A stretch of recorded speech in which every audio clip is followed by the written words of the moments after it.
Hello everyone, this is Tim. I'm going to go through and review 3 adventure modules by Small Niche Games. These modules were put out for the Labyrinth Lord game, which is essentially a retro clone of the basic and expert Dungeons and Dragons, classic D&D. And I really enjoyed reading through these modules. I thought they were really cool. I like the way that the company has put them out, and I'm going to get right into it and start reviewing the first one. First module is called Blood Moon Rising, and that's the cover of the module you're seeing in front of you now. This is designed for 3 to 6 players of approximately 1st through 3rd level. It's basically set in and around a village of Garrenton during a festival honoring a local hero named Tormik Garen. It has a mix of dungeons, wilderness, and urban encounters. Garrenton could be plopped down pretty much in any setting with little to no trouble.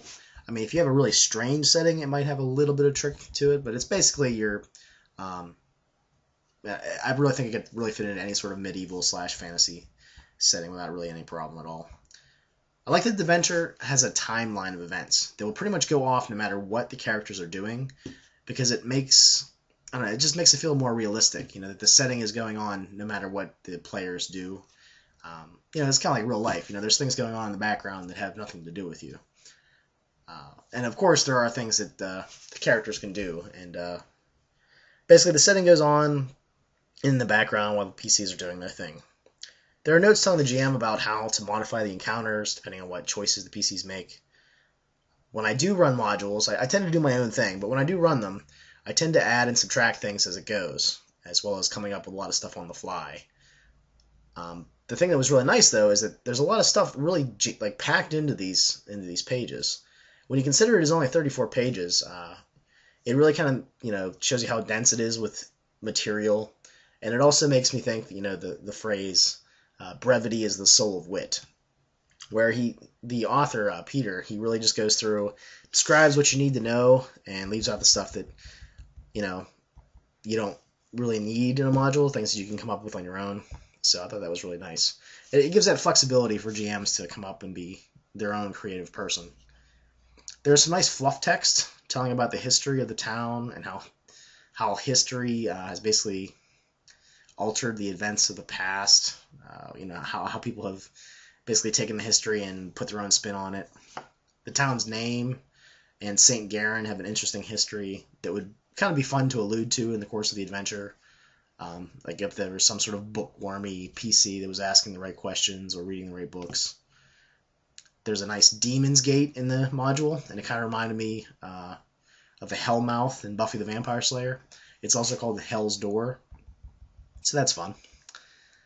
The locations in the village of Garrenton are well described, and they're numbered. There's a little map, and they have some juicy bits of information and history pretty much tucked away in each of the descriptions, as well as some of the NPCs and how they react to things. In the surrounding countryside, there are locations that seem ripe for adventuring. If you do want to make Garrenton a home base for a party, for like a campaign for a little while, I think that would work out well. I especially like the Barrow Creek Springs and the effects of the water. That was kind of fun reading through. It is nice that each location gets a detailed description, and there's still room for GMs to extrapolate on things if they want to. Many of the lines in this module are in essence story hooks, or seeds that can be expanded on later. I like that there's enough here to run it, and if you want to come up with more stuff, there are places to put that in.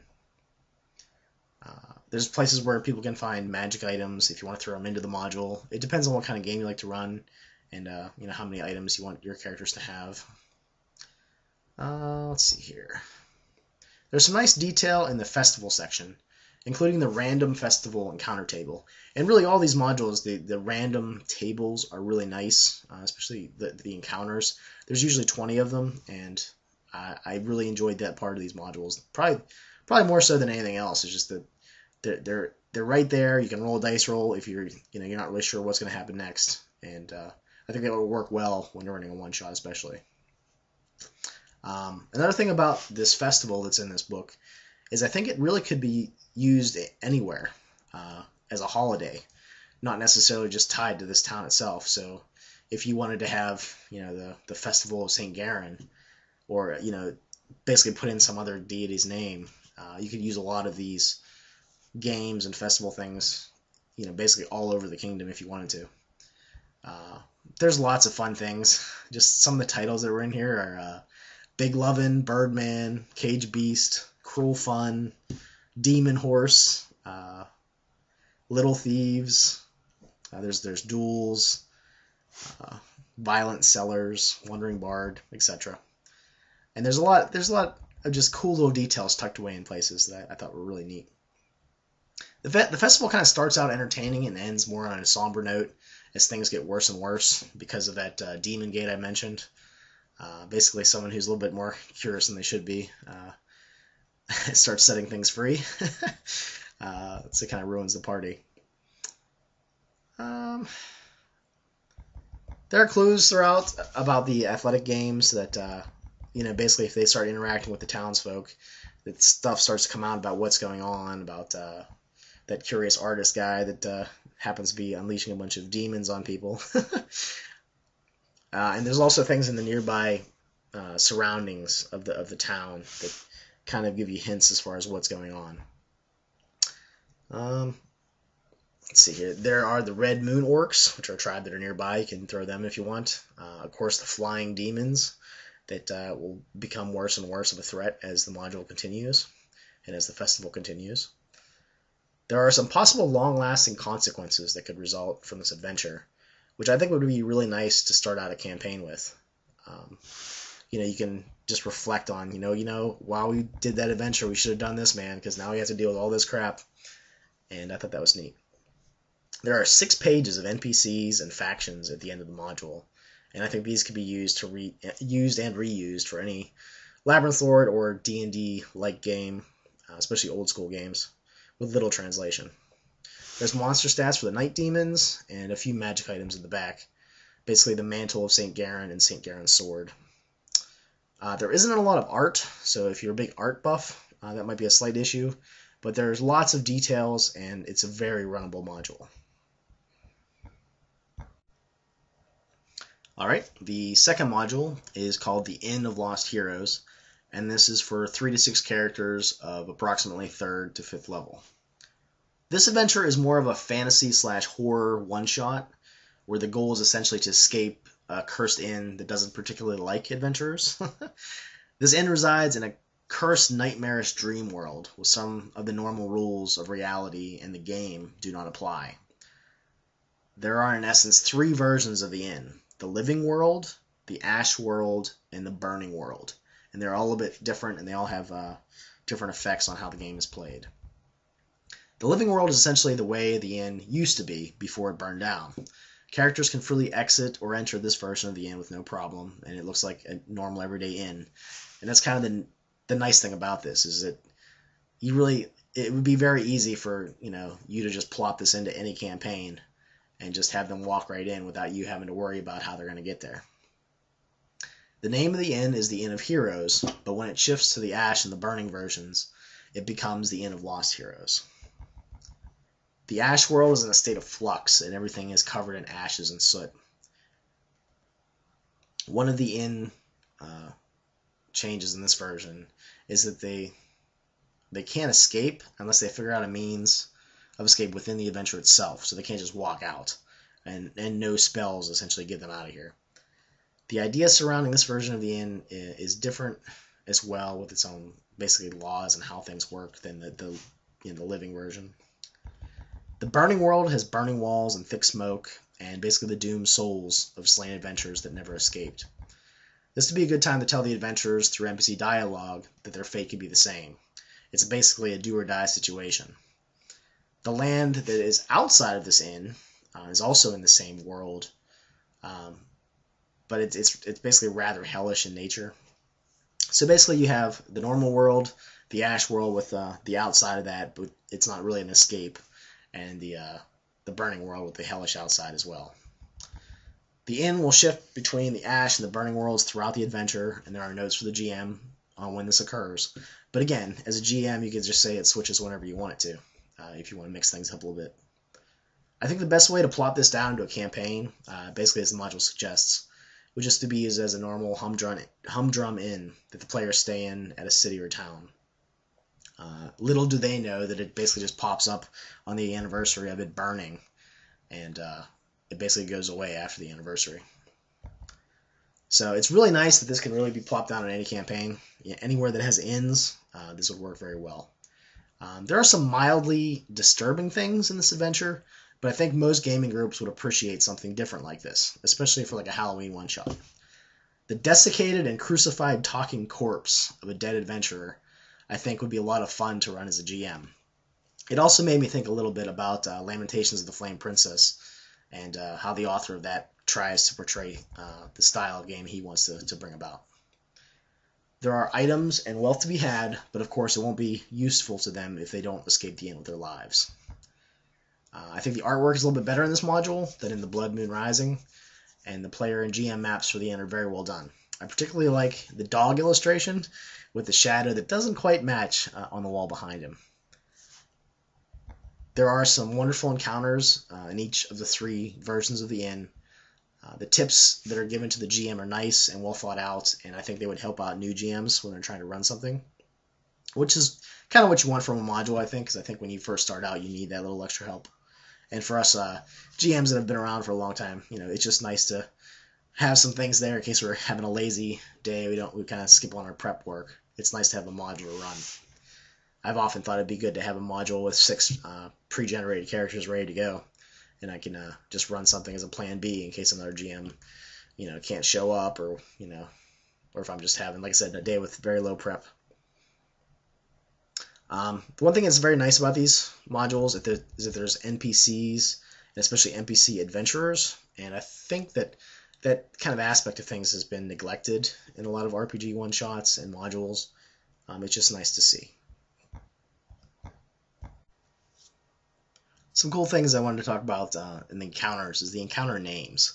I love the titles of these 2 encounters. The Charred Hag Appears and the Suicide Curse. Both of those titles kind of give you the feel of the adventure, I think, when you read them. And the encounters themselves are pretty nasty. A Twisted GM, like myself, really could go into some pretty vivid details here about the history of the fire and what happened at the inn, especially since it comes up in the module itself. I think you can really play up on the tragic nature of the fire. But again, it's always good to know your players. If someone in the group has actually been through a fire, you might want to tell them to sit this one out. To escape the inn, there are different challenges at the end that will need a good mix of character classes to complete. If a group is missing some character class that you think would be important, it'd be easy to have another NPC that happened to enter that inn at roughly the same time as the main characters. That way that you basically fill that niche. The random encounters are just as good, if not better, than the Blood Moon Rising module. I really love the way that Peter does these random encounters. I think they're awesome. There are some more NPC stats and fluff, as well as stats for the different magic items at the end. Overall, I really liked the Inn of Lost Heroes. I think it's awesome. I think it would work well for a one-shot. And I think this would work pretty well as well for a campaign that you wanted some side plot, something that wasn't dealing with the main overarching plot of your story. And this could be a nice little session in the middle of your campaign to kind of flesh things out a little bit and challenge the players in different ways. Okay, the third adventure is called Pyramid of the Dragon, and it's for 4 to 6 characters of roughly 5th to 7th level. The adventure starts out with the party basically traveling through the countryside when they see basically 2 dragons fighting in the sky. And through the course of the adventure, you're going to basically bump into some dragon politics, which I've always thought would be kind of neat to see in a game. I've run games where dragons were worshipped as gods, and I really think that's pretty neat. You will never know what the PCs are going to do, and this module is very good for that because there's multiple ways to get them to go to the places you think would be fun to play in. Again, players can always decide, if you got something on the left and something straight, they're going to go right. So this kind of adventure kind of knows that about players and gives you multiple options as a GM to move things around or try to get them involved. But again, in the end, players are players, and they're going to do what they want to do. Any GM that's worth his salt will take that and incorporate that into the game they're running. The main areas of this adventure they talk about are the Blood Marsh, the Border Hills, Frog Hollow, the city ruins of Hishal, and the town of Holden. And again, the module describes these things, and they're basically just very succinct with the way they describe things, and it's kind of nice that there's still room for GM creativity to put stuff in here, but he says what needs to be said and then moves on. The history of the area is pretty evocative, and it makes the place seem more realistic. It gives a kind of like layered effect of history upon history, you know, the foundation of the past, and you're building on top of that with the present, and that was really cool. Just the idea of a dragon and a pyramid in the same adventure is kind of a nice mashup between standard European style fantasy with a little bit of Egyptian flavor. Basically, dragons plus pyramids is pretty cool in my book. The supporting characters are nice, and the situations surrounding the aftermath of the fight with the dragons just seems to add sort of a realness and kind of a, you know, just the consequences that come about are pretty neat. The one thing I really liked about this adventure was it has Froggles in it. Now, this name makes me think of Fraggle Rock, and it also, you know, it makes me think of the Bullywogs, which are basically the humanoid frog people that have been in several incarnations of D&D. One of the names of the Froggles was Progd the Bone Thrower, and he's basically a Froggle witch doctor, and that just made me smile to no end. I really enjoyed that mental image of a humanoid frog person throwing bones and just having a crazy witch doctor kind of outfit going on. Again, I'm really enjoying the Small Niche Games random encounters. The ones in here are nasty, but they're really cool because it's basically dealing with a swamp, and there's some nice Princess Bride similarities here, which I thought were really awesome. There's alligators, evil leeches, giant frogs, the Froggles I mentioned, and the ROUSs, and etc. There's some really neat encounters in there, and if anybody has ever been to a swamp, you will know that it's a nasty place, so there are definitely some just difficulties with the fact that it is a swamp. Just, you know, some natural difficulties. The pyramid is basically this Hishal temple, and it has a lot of rooms and encounters, and those are laid out in a nice little map. They seem like they'd be a lot of fun to go through.